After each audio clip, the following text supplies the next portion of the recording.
বস, এখন আমরা কথা বলবো আস্তি ছবিটা নিয়ে, যেটা আজকে সিনেমা হলে মুক্তি পেয়েছে, পরিচালনায় অনুভব সিনহা। অনুভব সিনহা যখনই এরকম ধরনের কোনো টপিক বেছেছে, ওয়েব সিরিজে হোক সিনেমায় হোক, তার কাজগুলো কিন্তু ম্যাক্সিমাম টাইম খুব ভালো হয়েছে। এবার আস্তির যে ট্রেলার, সেটা খুব প্রমিসিং ছিল। তো আস্তি ছবিটাও কি খুব ভালো হলো? এই ছবির একটা রিসেন্টলি স্ক্রিনিং হয়েছিল কলকাতাতে, যেখানে ছবির কাস্ট ক্রুরা এসেছিল। সেখানে ছবিটা স্ক্রিনিং চলাকালীন আমাদের বাংলার একজন অ্যাক্ট্রেস সে প্রশ্ন করে যে আমাদের এখানে অভয়াকাণ্ড ঘটেছিল, সেটার আজকেও কোনো বিচার হয়নি। এবং তারপর তারা এই বিষয়টাকে একটু এড়িয়ে যায়, তারা অনেক রকম উত্তর দেয়, কিন্তু কঠিন বাস্তব তো এটাই যে বিচার হয়নি এবং ম্যাক্সিমাম সময়ই বিচার হয় না। তো আস্তি ছবিটা সেই কঠিন বাস্তবটাকে বড় পর্দায় তুলে ধরতে পারলো। গল্পটা আমি একটু করে বলছি। এখানে কানি কাস্তুরির যে ক্যারেক্টার, যে একজন স্কুল টিচার, সে স্কুল ছুটি হওয়ার পরে রাত্রেবেলা যখন ফিরছিল, তখন 5 জন মিলে একটা গাড়িতে করে তাকে তুলে নিয়ে যায় এবং তার সাথে রেপ হয়। এবার যখন এই কেসটা কোর্টে ওঠে, সে কালপ্রিটদেরকে চিনতে পারে না। এবার যখন এই কেসটা নিচ্ছে তাপসী পান্নু, সে কি বিষয়টা এমনভাবে আনতে পারবে যে এদের শাস্তি হয়, না এটা বাদ বাকি হাজার হাজার লাখ লাখ কেসের মতো এমন একটা পর্যায়ে থাকবে যে যেখানে না এটা প্রমিনেন্ট কোনো কেস নয়। এর থেকে বেশি জানতে হলে আপনাকে নিকটবর্তী সিনেমা হলে কিছু ছবিটা দেখতে হবে। দেখুন, আমি যদি এক লাইনে আমার ওপিনিয়ন দিই, আস্তি এই ছবির একটা বেশ বেশ ভালো ছবি। এবং তার থেকেও জরুরি হচ্ছে এটা একটা ইম্পর্ট্যান্ট সিনেমা। সিনেমাটা যে পয়েন্টে গিয়ে শেষ হয়, ছবিতে যেরকমভাবে স্টেটমেন্ট উঠে আসে, আমার মনে হয় আপনাদের এই ছবিটা দেখা উচিত। আমি জানি না কজন সিনেমা হলে গিয়ে ছবিটা দেখবে, পরবর্তী সময় ওটিটিতে আসলে হয়তো ছবিটাকে প্রেস করা হবে, তবে এরকম ধরনের ছবি দেখা উচিত। আর্টিকেল 15 সেই ছবিটা সাকসেসফুল হয়েছিল, মুল্ক সাকসেসফুল হয়েছিল, তারপরেই কিন্তু পরিচালক এরকম ধরনের সাবজেক্টের সাথে ডিল করে। কিন্তু আসছি এই ছবিটা আরও অনেক বেশি সেন্সিটিভ। ছবিতে যেরকমভাবে প্রোটাগনিস্টের জার্নি যায়, আমার মনে হয় আপনাদের এই ছবিটা দেখা উচিত। ছবির পজিটিভ দিক, নেগেটিভ দিক, আমার কাছে এই ছবির জন্য অনেকগুলো পজিটিভ দিক রয়েছে এবং ছবির মধ্যে কিছু ইস্যুস রয়েছে। ছবির প্রথম পজিটিভ দিক, এই ছবিটা লিখেছে অনুভব সিনহা নিজে এবং গৌরব সোলাঙ্কি। গৌরব সোলাঙ্কি খুব ভালো একজন রাইটার, যে কারণে আমি এই ছবিটা নিয়ে আশাবাদী ছিলাম এবং সত্যি ছবিটা লেখায় ভালো হয়েছে। ছবির স্ক্রিন প্লে ফার্স্ট হাফে যেরকমভাবে এই পুরো বিষয়টাকে দেখাচ্ছে এবং একটা কমেন্ট্রি করছে, সেটা সত্যি হার্ড হিটিং এবং কঠিন বাস্তব এটাই। ছবির স্ক্রিন প্লে ফার্স্ট হাফে দুর্দান্ত এবং ছবির ডায়ালগস, ছবির মধ্যে বাচ্চাদের একটা পোর্শন রয়েছে, কাঠগড়ায় যে দাঁড়িয়ে রয়েছে সে তার স্টেটমেন্টটা দেয়, তাপসী পান্নু ওটা নিয়ে নিজের ক্লোজিং স্টেটমেন্টটা দেয় যে কি করে আমরা এরকম ধরনের রায় দিতে পারি এবং তার সাথে তাকে থাকতে হচ্ছে। বিষয়টা জাস্ট ফ্যাবিউলাস।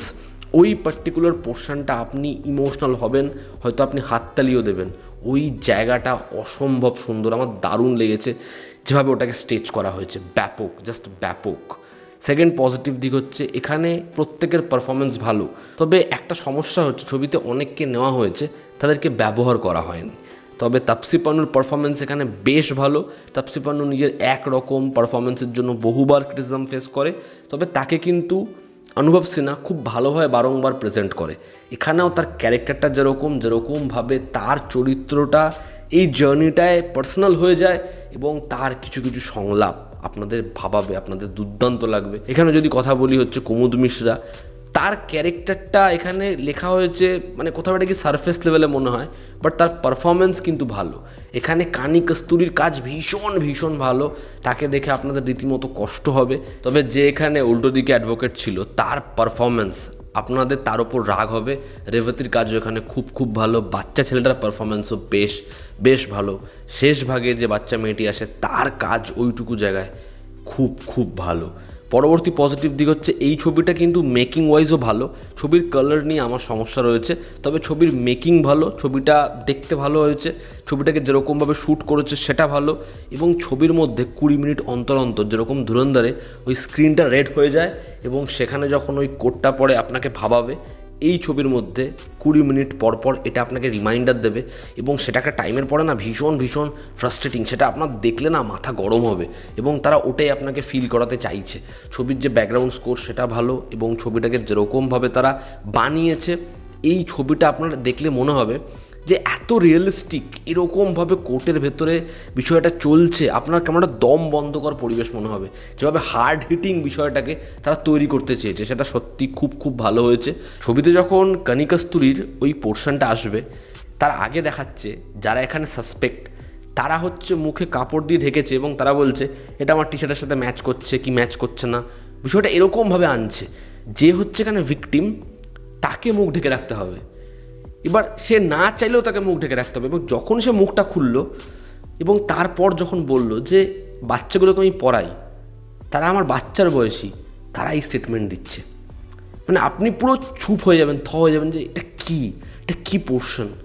এবং যখন হচ্ছে ওর ছেলেকে বাধ্য হয়ে কোর্টে নিয়ে আসে, বলবে যে আপনার বাচ্চা ছেলেকে কোর্টে আনবেন না, তারপর যখন মোহাম্মদ জিশান যে সংলাপটা দেবে খালি শুনবেন, কারণ পরিস্থিতিটা তো আর আগের জায়গায় নেই, খালি দেখবেন ওই জায়গাটা। এবং অনুভব সিনহা এবং তার টিম যে স্টেটমেন্টটা ছবির দ্বারা দিতে চাইছে সেটা কোথাও ডাইভার্ট হয় না, সেই কনটেক্সটটা খুব মজবুত এবং সেটা কখনো ছবির থেকে ওপরে ছাপিয়েও চলে যায় না, যেটা দু একটা ছবিতে অনুভব সিনহার হয়েছে।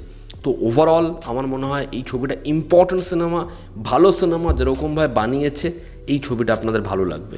এবার যদি ছবির নেগেটিভ দিক বলি, ছবির প্রথম নেগেটিভ দিক হচ্ছে এখানে আমব্রেলা ম্যানের একটা গল্পের দিক রয়েছে। এবার সেটা যখন ছবিতে প্রথমবার আসবে আপনি একটু চমকেই যাবেন যে আচ্ছা এরকম কিছু ছবির মধ্যে আছে। এবার সেটা একটা ছবির থেকে হাইলি ইন্সপায়ার্ড। এবার সেটা যেরকমভাবে ছবিতে আসে, ছবিতে না আলাদা করে ওটা কিছু সার্ভ করে না, বরঞ্চ ওই পোর্শনটা আমাদের মনে হয় এটা কেন, মানে এই জিনিসটা ছবিতে আসছে কেন, সেটা একটা আলাদা লেয়ার অ্যাড করছে, কিন্তু সেটা খুব বেশি কনভিন্সিং হচ্ছে না যেরকমভাবে জিনিসটা করছে। এবং তার একটা ব্যাক স্টোরিও রয়েছে, এবার সেই ব্যাক স্টোরিটাও আপনার খুব বেশি জোরালো মনে হবে না। আমি বললাম এই ছবিতে একটা হিউজ কাস্ট রয়েছে, ধরুন মোহাম্মদ জিশান বা সীমা পাওয়া বা ধরুন হচ্ছে মনোজ পাওয়া। এবার এদের প্রত্যেকের এমনই পার্ট ছবিতে যে যদি সেই জায়গায় অন্য কেউ থাকতো আপনার খুব একটা কিছু যেতে আসতো না, কারণ চরিত্রগুলোকে সেরকমভাবে কিছু দেওয়াই যেন হয়নি। এবং নাসিরুদ্দিন সাহাবের ক্যারেক্টারটা, চরিত্রটা প্রথমে আমাদের ইন্টারেস্টিং মনে হয় কিন্তু তারপরে আর ইন্টারেস্টিং মনে হয় না। এই ছবির যে কালারটা সেটা অনুভব সিনহার প্রিভিয়াস যে সিরিজটা নেটফ্লিক্সের খুব ভালো কাজ IC814 বোধহয় সেরকম করতে গেছে। এবার ওটার যে ফরম্যাট ওটার সাথে না ওই মানে পুরো কালারটা ব্যাপকভাবে যাচ্ছে, লাইটিং কন্ডিশনটা ওরকম ছিল। এবার এটার ক্ষেত্রে মনে হয় লাইটিং কন্ডিশনটা একরকম হয়েছে এবং শুটিংটা একরকম হওয়ার ফলে বিষয়টা পুরো ফ্যাকাশে ফ্যাকাশে লাগছে, যে কারণে ক্যারেক্টারের গায়ের রঙের থেকে পুরো কালারটা না একটা অদ্ভুতই ফিল করছে, সবাইকে কেমন একটু ঘোস্ট ঘোস্ট মনে হচ্ছে। এবং ছবিটার রান টাইম কিন্তু বিশাল বড় নয়, 2 ঘন্টা 15-20 মিনিটের ছবি এটা। সেকেন্ড হাফে যখন এই ছবিটা ইনভেস্টিগেশনে আরও প্রগাঢ় হওয়া উচিত, ওরকম একটা ইন্টারমিশন পয়েন্ট ছাড়ার পরে জিনিসটা একটু থিতিয়ে পড়ে।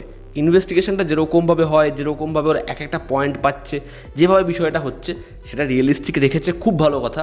কিন্তু সেখানে হাই লো বিষয়টার মধ্যে একটু সমস্যা হয় আর কি। ছবিটা একদম ক্লাইম্যাক্সে, চূড়ান্ত ক্লাইম্যাক্সের পর যে পোস্ট পোর্শনটা রয়েছে, যদি ওটা না হতো, ওরকম গুলি ওরকমভাবে না চলতো, কি যেত আসতো।